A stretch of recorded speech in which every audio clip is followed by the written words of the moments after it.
Assalamualaikum warahmatullahi wabarakatuh. Halo Cah, perkenalkan nama saya Ega Agista Chandra Adiatma. Saya dari SMA Negeri 1 Mimba. Alamat saya Dusun Modo, Desa Mojorejo, Kecamatan Modo, Kabupaten Lamongan. Saya di sini akan mengajak kalian untuk mengekspos situs Joko Modo. Setelah sampai di sini, saya bertemu dengan warga setempat, terkhusus Bapak Giatarto yang menjadi salah satu pemerhati di wisata Setinggil Modo. Saya bertanya tentang sejarah Setinggil ini di bawah bebatuan yang dikenal sebagai Petilasan Joko Modo.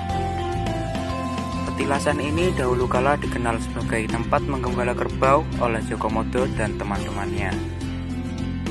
Nama Setinggil ini didasarkan dari dua kata Jawa, Siti yang berarti tanah, Inggil yang berarti tinggi, dan Setinggil dapat diartikan sebagai sebuah tanah yang tinggi.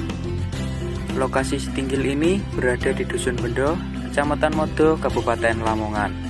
Untuk menuju ke lokasi bisa ditempuh dengan kendaraan roda 2 maupun roda 4. Namun, lebih mudah jika mengendarai kendaraan roda 2 untuk menuju ke sana.